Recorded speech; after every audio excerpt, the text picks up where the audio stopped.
The past few days, I had been tagging along with a matchmaking group. My intention? To enjoy the free food and drinks at the events while blending into the lively atmosphere. Honestly, I wasn't there to find love, but rather to amuse myself by observing the dating habits of modern bachelors and bachelorettes. The group wasn't just young singles. Among the members were a handful of elderly women eagerly seeking matches for their children. One day, one of these women dropped a bombshell that sent the group into a frenzy. She casually announced, "I own 53 rental properties, 3 mansions, and 5 adorable cats. All of this, along with additional assets, will be inherited by my only son. On top of that, I'm willing to provide my future daughter-in-law with a monthly allowance of $50,000. The chat erupted with messages from women of all backgrounds vying for her attention. Questions flooded in, asking if her claims were true. With confidence, she confirmed her statement. But then she added, "There's just one condition. My son is in a vegetative state. I hope his future wife won't mind." A heavy silence fell over the group, but I couldn't help chuckling. To me, this sounded like a golden opportunity wrapped in a velvet bow. I had already decided long ago that marriage wasn't part of my plans. Why tie myself down?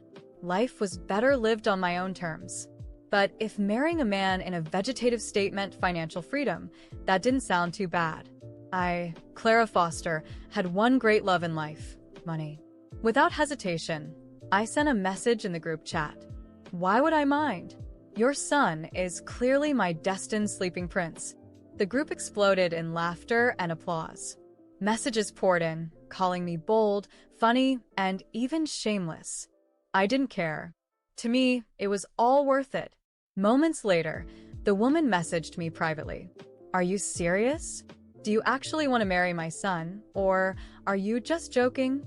"Of course I'm serious." "Why?" "For the money," I replied bluntly. There was no point in sugarcoating it. I was in it for the fortune. She went silent, and I assumed I had blown my chance. But to my surprise, I received a transfer notification. She had sent me $500 as a travel allowance and invited me to visit her at Mansion 9 in Blue Wave Bay, located in Golden Meadows. She promised a warm welcome. Golden Meadows was the most exclusive neighborhood in the city, with mansions averaging over $1 million. This woman wasn't just rich, she was obscenely wealthy. Grinning, I shamelessly accepted the money and set off immediately. When I arrived at Mansion 9, I was greeted by an atmosphere of luxury and elegance. The mansion's exterior was stunning, with meticulously maintained gardens and an air of nobility that made me feel slightly out of place. After straightening my hair and smoothing my clothes, I rang the doorbell. A glamorous woman in her 40s opened the door, her radiant smile lighting up the entrance. She exuded sophistication, appearing no older than her early 30s. Her flawless skin and impeccable fashion sense made me feel like I was meeting a celebrity. "Hello, my name is Clara Foster," I introduced myself, extending a hand. "I'm a graduate of a prestigious Ivy League university currently preparing for the civil service examination." The woman, Olivia Harrington, shook my hand warmly, her eyes gleaming with approval. "You're young, beautiful, and accomplished." "Wonderful." After exchanging pleasantries, she invited me inside, pouring tea as we sat in the opulent living room. She asked about my background, family, work, and aspirations. "My parents divorced when I was young, and neither of them kept in touch with me. I've been on my own ever since," I explained. "As for work, I'm a fashion designer with an annual salary of around $100,000. Emily nodded thoughtfully, her expression difficult to read. She didn't push further, and soon motioned for me to follow her upstairs. "Are we going to meet my sleeping prince now?" I teased lightly. She smiled softly. "Yes." "My son is also my precious sleeping prince." We climbed to the 3rd floor and entered a bedroom. I wasn't expecting much. I had already steeled myself for a purely transactional relationship. I didn't need romance or affection. All I needed was to secure the arrangement and fulfill my part. But the moment I saw him, my breath caught. He lay peacefully on the bed, his long lashes casting delicate shadows on his cheeks. His features were so refined, they seemed like the work of a master sculptor. The sharp lines of his collarbones peeked out from under his shirt, exuding an almost ethereal elegance. My heart skipped a beat, and my mind raced. This is my prince. For the first time, I felt something more than ambition or greed. Was it excitement? Was it attraction? Whatever it was, one thing became clear. This was not going to be as straightforward as I had imagined. I never expected my sleeping prince to be so breathtakingly handsome. He looked like he had stepped out of a magazine. For years, I had been indifferent to men, but now everything seemed different. Perhaps the rumors were true. Appearances really did have a strange power over us. Emily, the poised woman at his bedside, gently held her son's hand, patting it softly as she glanced at me. Her voice was calm, but her eyes betrayed a deep sadness. "Isabella, this is my son, Marcus. His father passed away when he was just a child. I prayed for him to grow up strong and healthy, but fate had other plans." Her voice wavered, and tears filled her eyes as she stared at Marcus's still form. A wave of sympathy washed over me. Although I was here for selfish reasons, it was impossible not to feel the weight of this family's tragedy. "Maybe a miracle will happen, and Marcus will wake up," I said, attempting to offer a glimmer of hope. She shook her head, her lips quivering. "He's been under treatment for so long, and the doctors have confirmed that his condition is permanent." Her voice cracked, and fresh tears threatened to fall.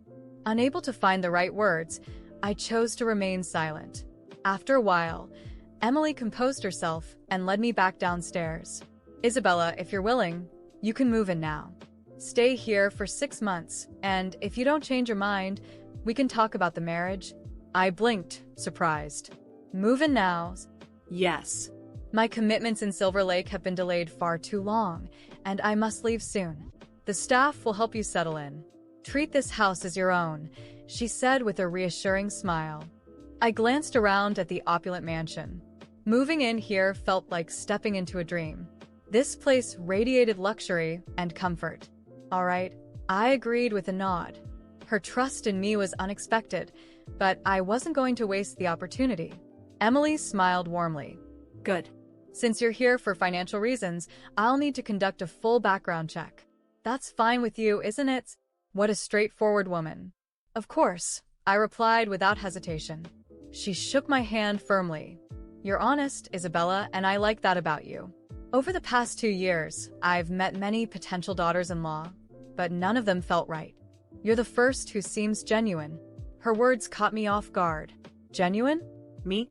Still, I managed a polite smile and nodded. "I'll leave everything to you. Just keep Marcus company, talk to him, and let the staff handle the rest. I'll transfer your allowance monthly," she added. I couldn't stop myself from nodding enthusiastically. That very day, Emily departed for Silver Lake, and I officially moved into the mansion with just a few bags. The butler and maids were indeed present, though they had little to do in such a well-maintained home. Most of the time, they lingered around idly, leaving me to my own devices. I chose the room next to Marcus's. It was bright and airy, with large windows that overlooked the garden, a perfect spot for relaxing or studying. After unpacking, I decided to visit Marcus. When I entered his room, he looked just as peaceful as before. In the soft light, his handsome features seemed even more striking. "What a waste," I murmured under my breath. "A prince like you doesn't belong in this state." Taking a seat by his bed, I introduced myself with a small grin. "Hello, Mr. Marcus. It's a pleasure to meet you. I'm Isabella Foster, your future wife. From today onwards, I'll be taking care of you." As expected, he didn't respond. Later, I returned to my room and pulled out my laptop.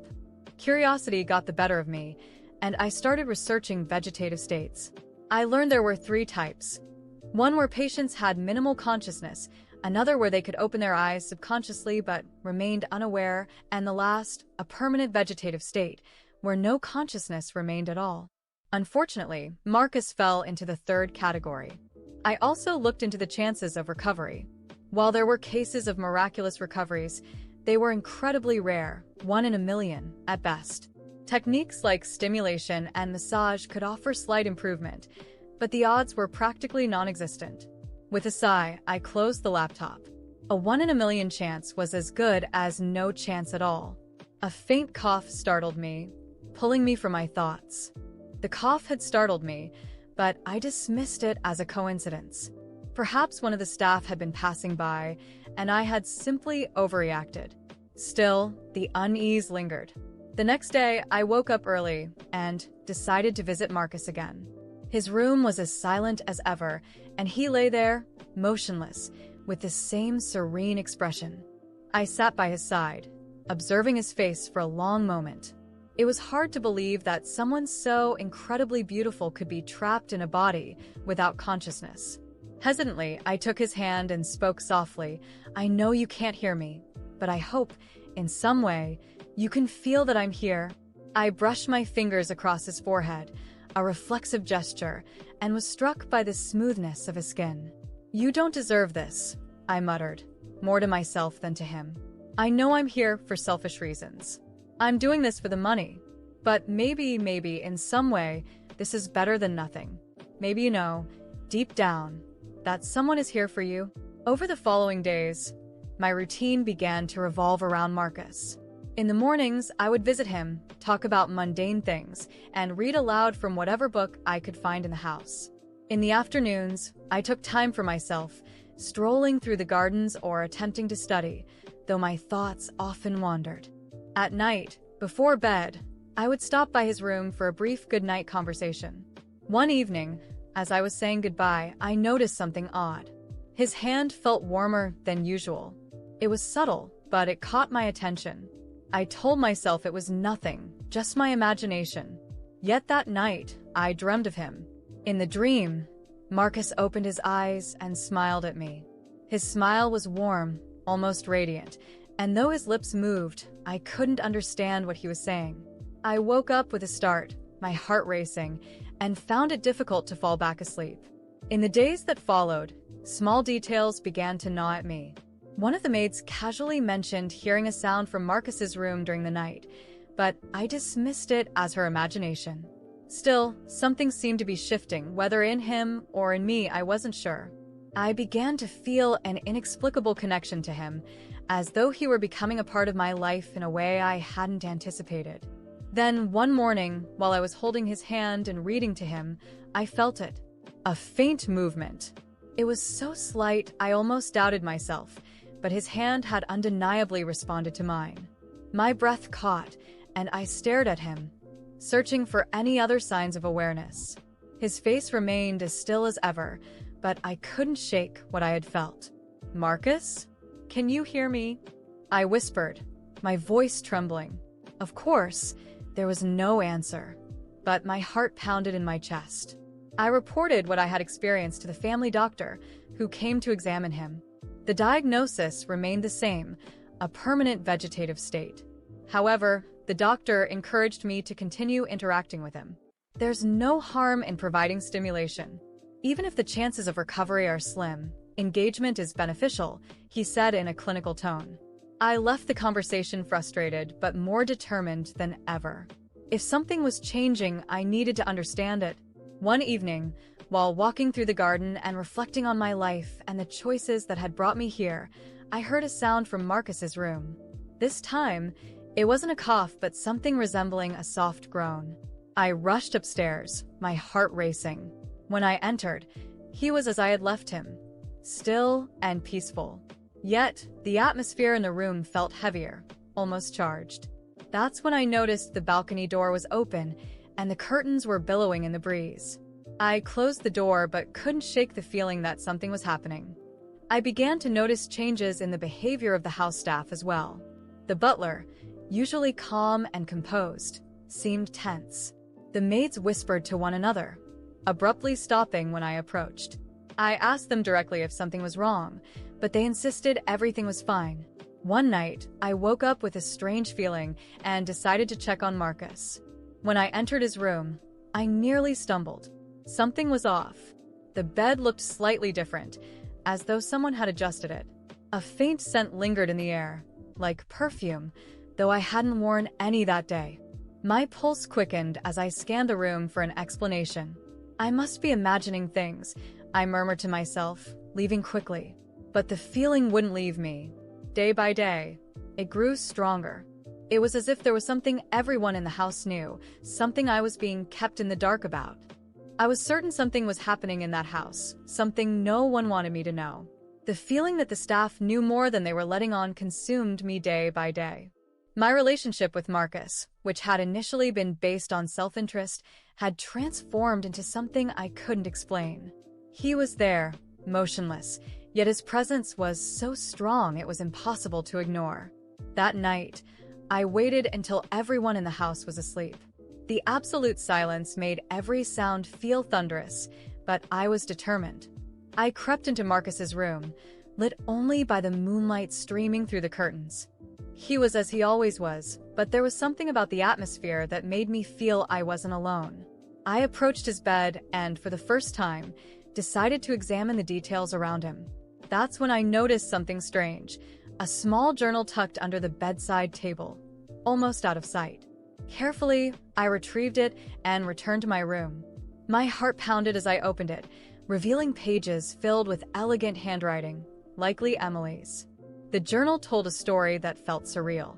Emily recounted how Marcus had entered his vegetative state after a car accident, but his condition wasn't entirely natural. According to her writings, an experimental treatment had been administered, something that was supposed to help him recover. However, the results had been unexpected. She mentioned strange occurrences, sporadic movements, sounds he supposedly couldn't make, and even the impression that Marcus was conscious, but unable to communicate. The final entries were chilling. Marcus is trapped between two worlds. It's not just his body that still his mind is fighting.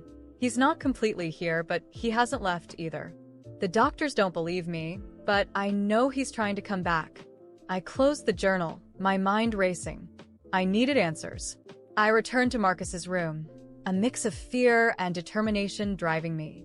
Sitting beside him, I took his hand and spoke softly. Marcus, if you're here, if you can hear me, give me a sign. Nothing happened. The room remained silent except for the sound of my rapid heartbeat. But then, suddenly, I felt a faint squeeze on my hand. It was so quick I almost doubted it, but the certainty struck me like lightning. He was trying to communicate. In the days that followed, I watched Marcus more closely. I spoke to him more often, encouraging him to respond. Small signs began to emerge, a slight twitch of a finger, the faintest sound of a sigh. I knew something was changing. The staff began to notice my persistence and grew more reserved, as though they feared I was uncovering something they wanted to remain hidden. Then Emily returned to the mansion unexpectedly. She seemed surprised to see me so involved with Marcus. I confronted her, holding the journal in my hand, and asked directly, what really happened to him? Why are you hiding this? Emily hesitated, but finally broke down. You wouldn't understand. I did everything for him. I tried to save my son from a worse fate, but now I don't know if I made the right choice. She confessed that the experimental treatment had been risky and that doctors had warned it could leave Marcus trapped between life and death. Even so, she had accepted the risk, as the alternative was to let him go. Her admission shook me, but it also steeled my resolve. If there's any part of Marcus still here, I'm going to bring him back, I promised. In the months that followed, I poured all my energy into helping Marcus recover.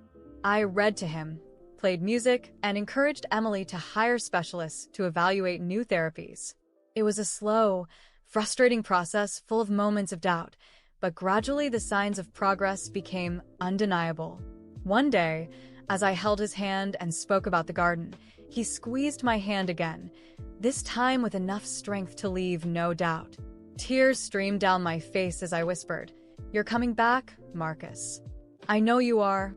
The progress was gradual but undeniable. After months of effort, Marcus opened his eyes for the first time.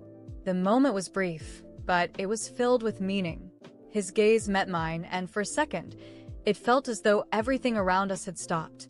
He tried to speak, but only a raspy sound came out.